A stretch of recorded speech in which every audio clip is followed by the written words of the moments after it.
marriage between Ellen Taylor of Brodignol and Dylan Madden of Brodignol. If any of you knows cause or just impediment why these two persons should not be joined together in holy matrimony, you are to declare it. And this is the third time of asking, to their relief. So as you can see on our notices, we have got the reports at the back of the cathedral in Welsh and English if you want to pick up one of those. The Archbishop is with us today. He is presiding at the Eucharist and preaching for us. We have a few things coming up at the cathedral. So there is an exhibition to be held in Pontio, and they are asking if you have anything from the cathedral of note, or any pictures of your wedding if you were married here, or anything like that, that they can display. They would love to see that. And also this week coming up is Christian Aid Week, so as you can see there's a short list of things coming up for Christian Aid Week there. Saturday we have a coffee morning for Christian Aid at Tydaniol. I believe there's also some hurdle making in the grounds just to the side. So we'll all be making a bangor. So you're very welcome to that also. Apologies if the cathedral looks a bit untidy. That's my fault because we had a big concert here yesterday raising money for the food bank. So far that's raised £800 in cash, and there's still card payments to go on that. There was lots of cake, and unfortunately I had to run off afterwards to do a funeral visit, so there may be a few cake crumbs left over, and my apologies for that.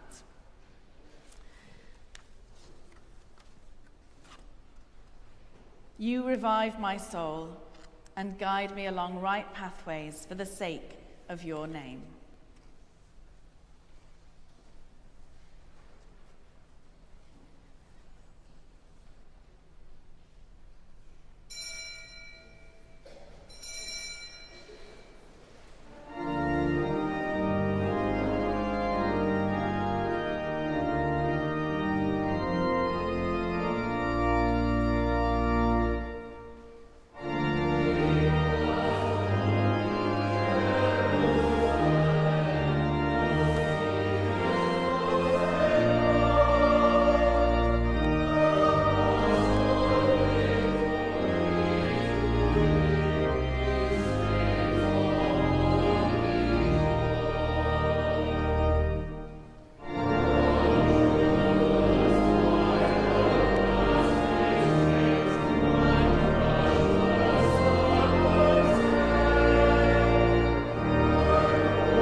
of the Son, and of the Holy Spirit.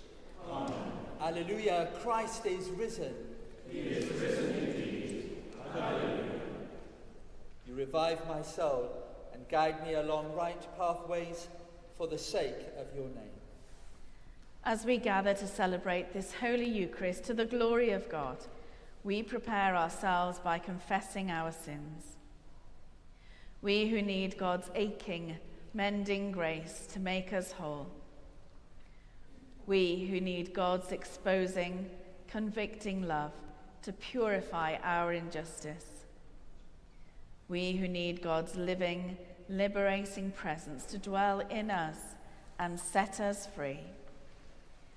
Heavenly Father, we have sinned in thought, word, and have failed to do what we ought to have done. We are sorry and truly repent. For the sake of your Son, Jesus Christ, who died for us, forgive us all that is past, and lead us in his way, to walk as children of light. Amen.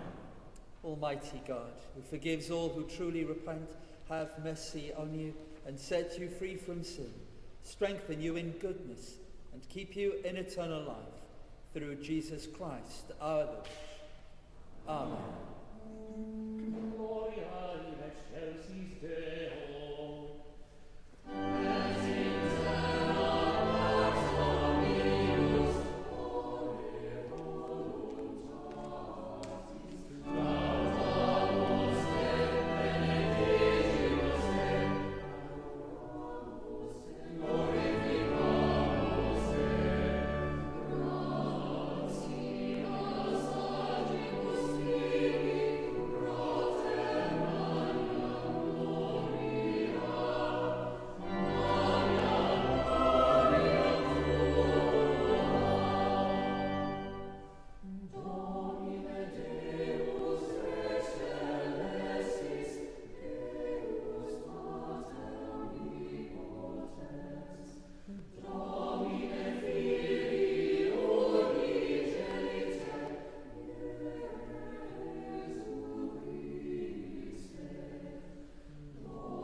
Let us pray. Almighty God, whose Son Jesus Christ is the resurrection and the life, raise us who trust in him from the death of sin to the life of righteousness, that we may seek those things which are above, where he reigns with you in the unity of the Holy Spirit, one God, now and forever. Amen.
reading from the Acts of the Apostles. Now, in Joppa there was a disciple whose name was Tabitha, which in Greek is Dorcas. She was devoted to good works and acts of charity. At that time she became ill and died. When they had washed her, they laid her in a room upstairs. Since Lydda was near Joppa, the disciples who heard that Peter was there sent 2 men to get him with the request, "Please come to us without delay." So Peter got up and went with them, and when he arrived, they took him to the room upstairs. All the windows stood beside him, weeping and showing tunics and other clothing that Dorcas had made while she was with them.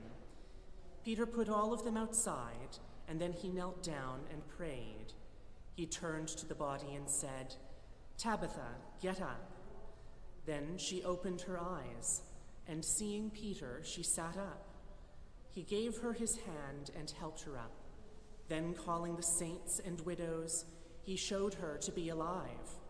This became known throughout Joppa, and many believed in the Lord. Meanwhile, he stayed in Joppa for some time with a certain Simon, a tanner. Hear the word of life to the world. Thanks be to God.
The Lord be with you.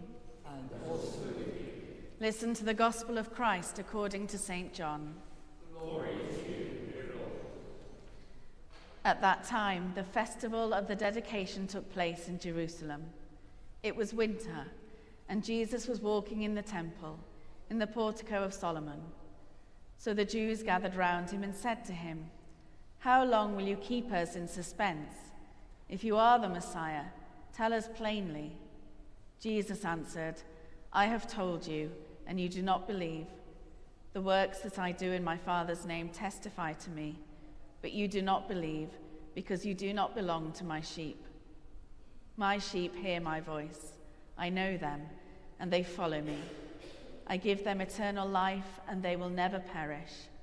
No one will snatch them out of my hand.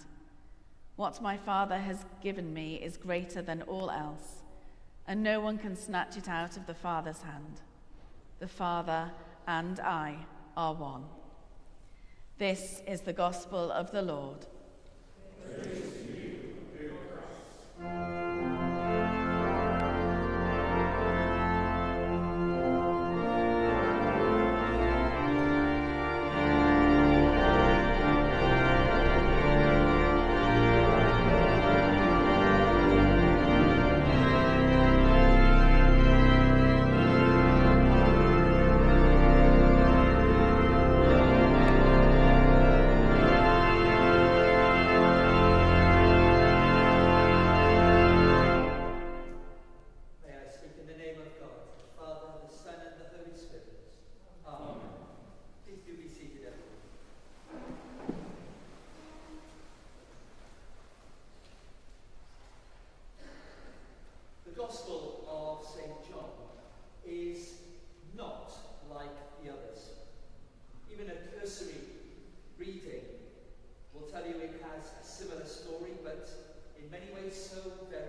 them eternal life, and they shall never perish.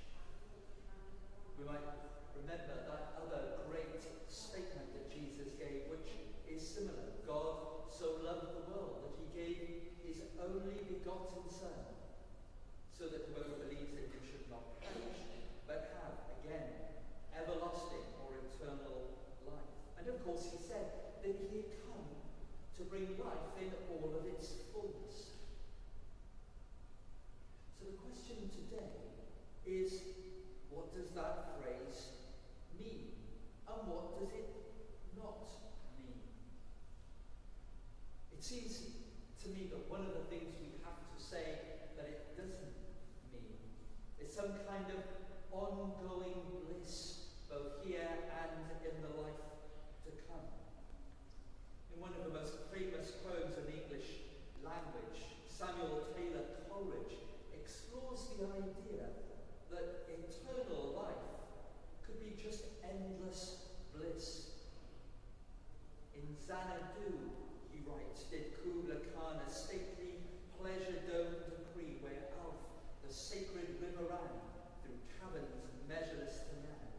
The poem meanders like a river to this sense of endless existence, but by the end, it's no longer blissful. Having been fed on all of the endless pleasures of this place, he says, all should cry, beware, beware. His flashing eyes, his floating hair, weave a circle around him thrice, and close your eyes with holy dread. For he on honey dew hath fed, and drunk the milk of paradise. That hopeful bliss, the sense that eternity could be something which is only materially blessing day after day, has produced a figure now bereft of sanity, overwhelmed by madness. Exposure to this kind of paradise has left the author deranged and descending to madness. His point, or I suppose one for us to reflect on, is that we could very easily hit the free and beautiful and unconditional love of God into something which is much more me-centered, egocentric. That God's love is only about me feeling good or fulfilled. And Paul had to wrestle with that in his ministry to Christians on occasion. So the Spirit, the law of the Spirit, should bring a maturity where we're able to grow in the likeness of Jesus rather than the likeness of being self-absorbed. I don't know if you're a fan of the C.S. Lewis Chronicles, the Narnia Chronicles, right at the end of the final battle.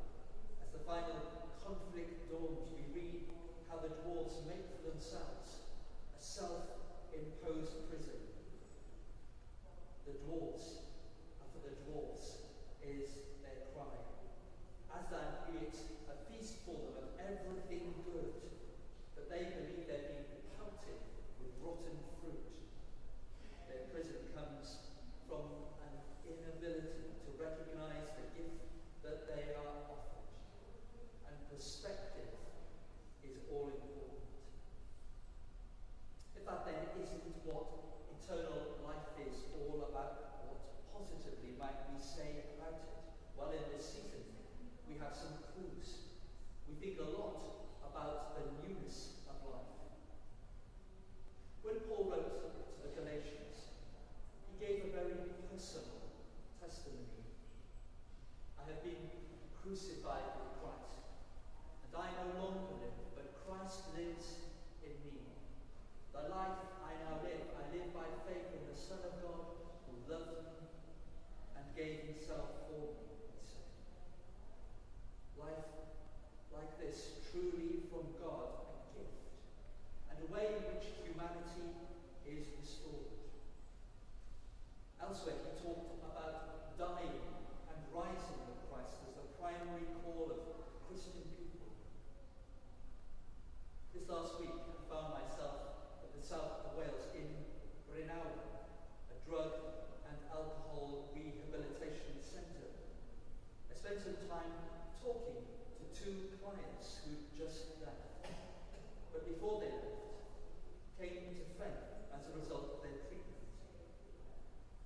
somehow understood without clearly articulating how this gift was more precious than anything else.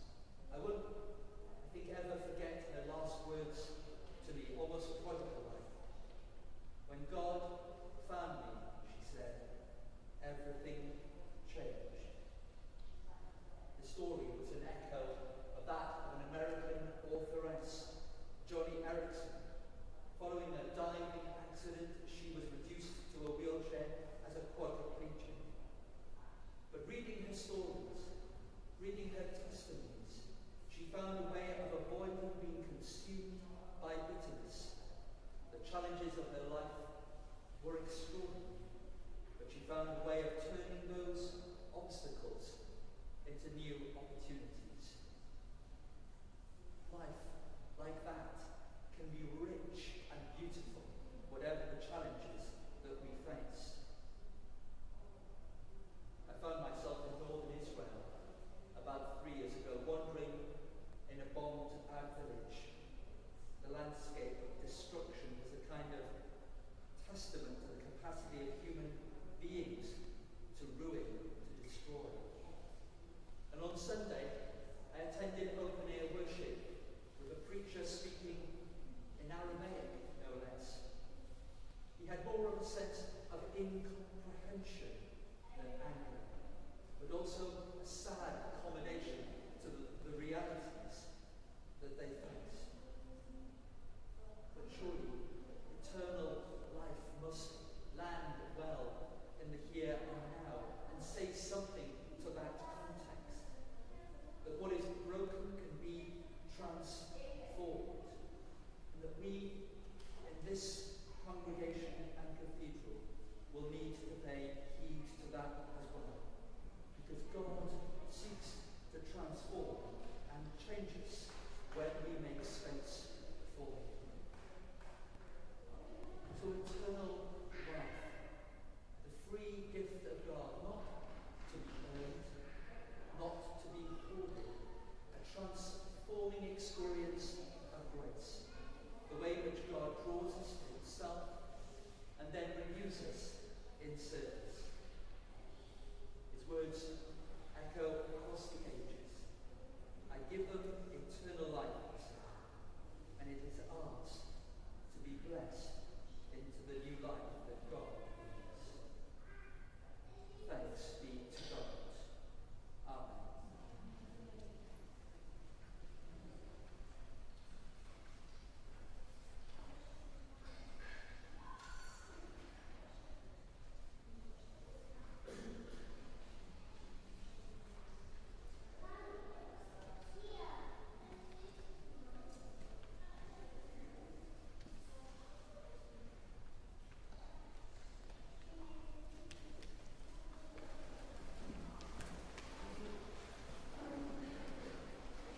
Together, let us affirm our faith. We believe in one God, the Father, the Almighty, maker of heaven and earth, of all that is seen and unseen. We believe in one Lord, Jesus Christ, the only Son of God, eternally begotten of the Father, God from God, light from light, true God from true God, begotten and not made, of one being with the Father. Through him all things were made. For us and for our salvation, he came down from heaven. By the power of the Holy Spirit, he became incarnate from the Virgin Mary and was made man. For our sake, he was crucified under Pontius Pilate. He suffered death and was buried. On the third day, he rose again in accordance with the Scriptures. He ascended into heaven and is seated at the right hand of the Father. He will come again in glory to judge the living and the dead, and his kingdom will have no end. We believe in the Holy Spirit, the Lord, the giver of life, who proceeds from the Father and the Son, who with the Father and the Son is worshipped and glorified, who has spoken through the prophets. We believe in one holy Catholic and Apostolic Church. We acknowledge one baptism for the forgiveness of sins. We look for the resurrection of the dead and the life of the world to come. Amen. With all our heart and with all our mind, let us pray to God.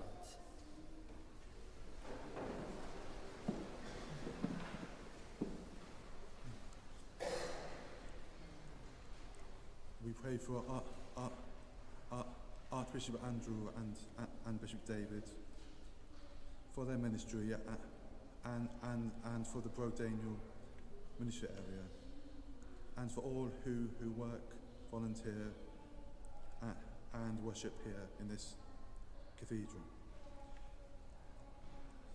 We pray for the process of appointing a new dean.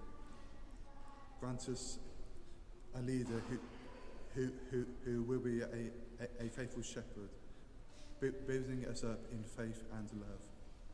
Lord, in your mercy. A prayer for Vocation Sunday. Lord of all, you have called each of us to serve you in your world and in your church.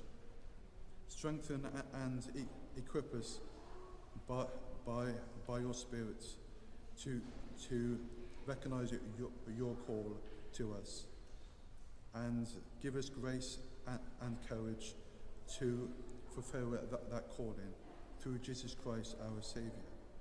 Lord, in your mercy.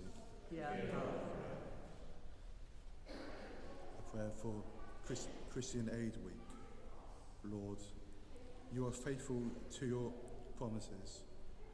Through the Spirit, you bless us with abounding hope. When power seeks to silence justice, give us the courage to raise our voice. When an end to poverty seems far off, renew our faith in your kingdom come on earth. When our neighbour reaches out, inspire us to respond with overflowing love. Lord, in your mercy. God of peace,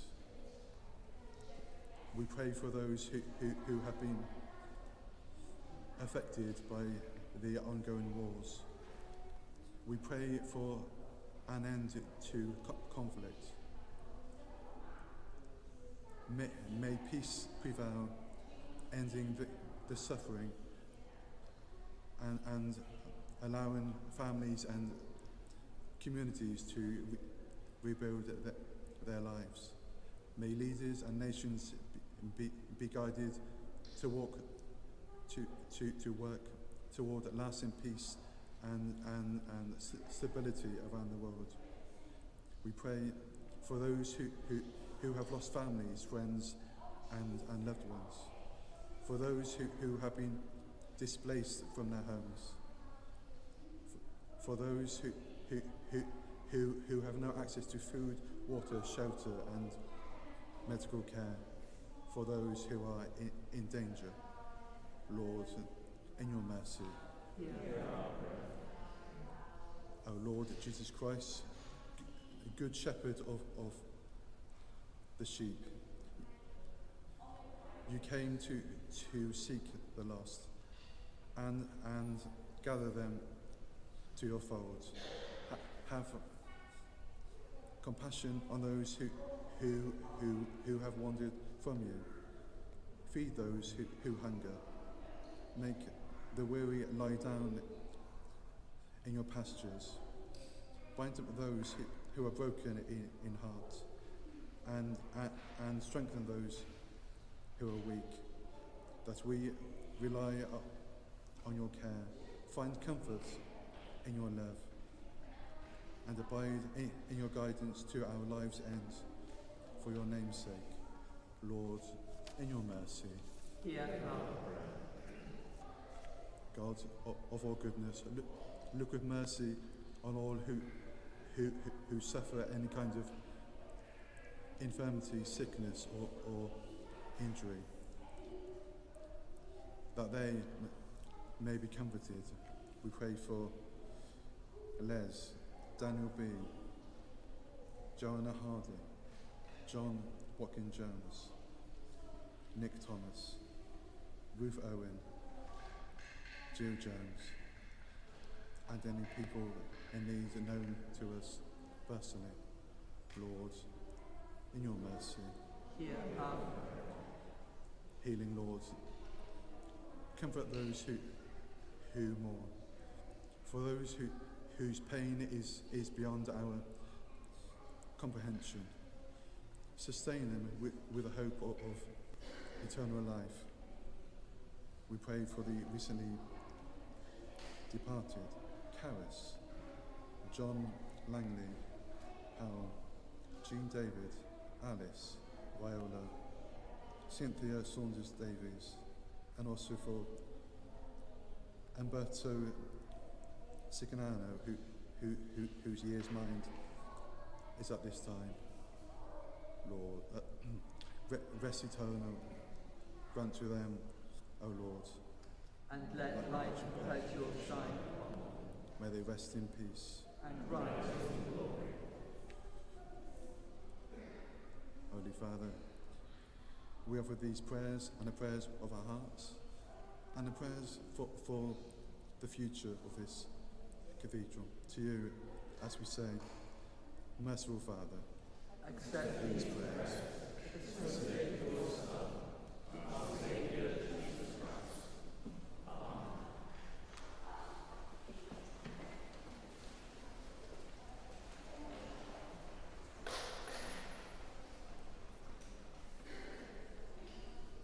The risen Christ came and stood among his disciples and said, "Peace be with you." They were overjoyed on seeing the Lord. The peace of the Lord be with you always. We share a sign of peace. Give us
celebrate together the gifts and grace of God.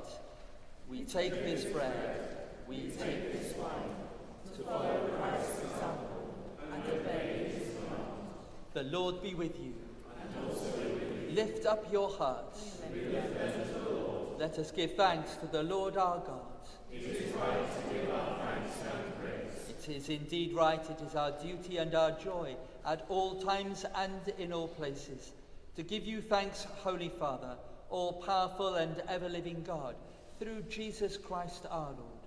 Because in his victory over death, a new age has dawned. The long reign of sin is ended. A broken world is being renewed, and we are once again made whole.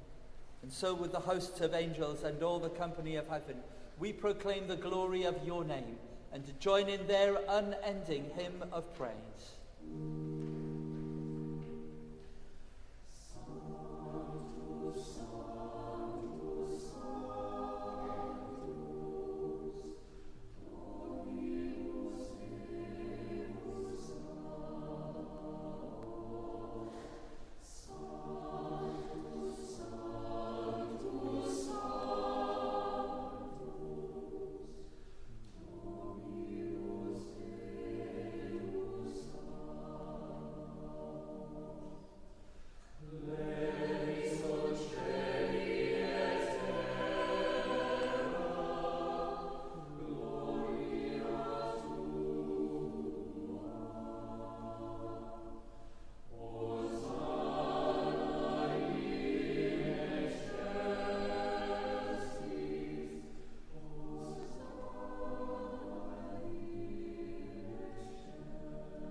All praise and thanks to you, true and living God, creator of all things, giver of life. You formed us in your own image, but we have marred that image and fall short of your glory. We give you thanks that you sent your Son to share our life. You gave him up to death that the world might be saved, and you raised him from the dead that we might live in him and he in us. Sanctify with your Spirit this bread and wine, your gift to us, that they may be for us the body and blood of our Saviour Jesus Christ. On the night he was betrayed, he took bread, and when he had given thanks, he broke it and gave it to his disciples, saying, "Take, eat. This is my body which is given for you. Do this in remembrance of me."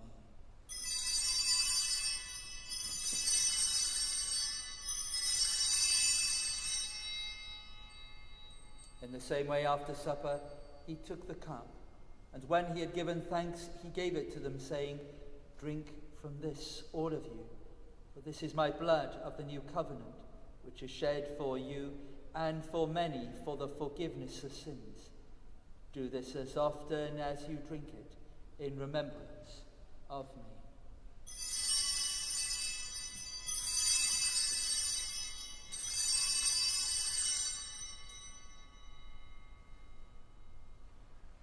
Let us proclaim the mystery of faith. Christ has died. Christ is risen. Christ will come in glory.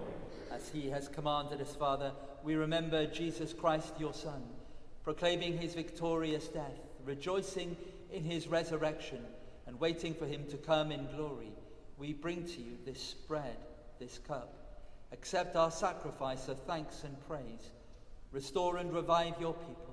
Renew us and all for whom we pray with your grace and heavenly blessing.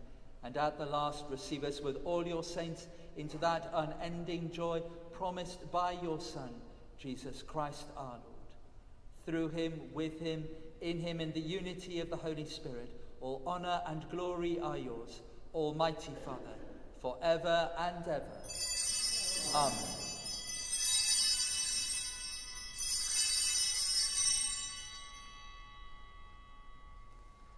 As our Saviour taught us, we boldly pray, Our Father, who art in heaven, hallowed be thy name. Thy kingdom come, thy will be done, on earth as it is in heaven. Give us this day our daily bread, and forgive us our trespasses, as we forgive those who trespass against us. And lead us not into temptation, but deliver us from evil. For thine is the kingdom, the power, and the glory, forever and ever. Amen. We break this bread to share in the body of Christ. Though we are many, we are one body, for we all share in one bread.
Alleluia, Christ our Passover is sacrificed for us. Therefore let us keep the feast. Alleluia.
Give thanks to the Lord, for he is gracious. His love is everlasting. Merciful Father, you gave your Son, Jesus Christ, to be the Good Shepherd, and in his love for us to lay down his life and rise again. Keep us always under his protection, and give us grace to follow in his steps. Through Jesus Christ our Lord. Amen. The Lord be with you. And also with you. God the Father, by whose glory Christ was raised from the dead, strengthen you to walk with him in his risen life. And the blessing of God Almighty, the Father, the Son, and the Holy Spirit, be among you and remain with you always. Amen. Go in peace to love and serve the Lord. Alleluia, alleluia. In the name of Christ, alleluia.